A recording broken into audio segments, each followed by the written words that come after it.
അല്ലാഹുവിന്റെ പരിശുദ്ധമായ കഅബാലയത്തിൽ ഒരു മനുഷ്യൻ പോയാൽ അവൻ 1,00,000 പ്രാവശ്യം പോയാലും അവനും മടുക്കുന്നില്ലടോ, അവൻ മടുക്കുന്നില്ലടോ. ആ കഅബാലയം കണ്ടുകൊണ്ടവൻ അവസാനം ആ കഅബാലയത്തിൽ നിന്ന് പിരിയുമ്പോ അതാ വിടവാങ്ങലിന്റെ തവാഫ് ചെയ്തിട്ട് ആ കഅബാലയത്തോട് അസ്സലാമു അലൈക യാ കഅബത്തുല്ലാഹ്, ആ കഅബയോട് അവസാനം ഇങ്ങനെ സലാം പറയുമ്പോ കണ്ണ് നിറഞ്ഞു പോകുമടോ, കണ്ണ് നിറഞ്ഞു പോകുമടോ.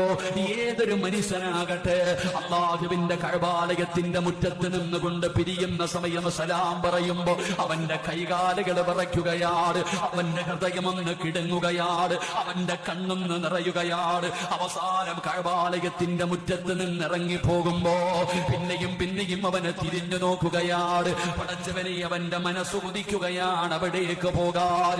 എത്ര പ്രാവശ്യം പോയാലും മടുക്കൂല, എത്ര കണ്ടാലും കൊതി തീരൂല. ഒന്ന് തൊടുവാനും ഒന്ന് ചുംബിക്കാനും കണ്ടുകൊണ്ട് നിസ്കരിക്കുവാനും ഏതൊരു മനുഷ്യനും കൊതിക്കുമല്ലോ. ഇത് കഅബാലയത്തിന്റെ പ്രത്യേകതയാണ്.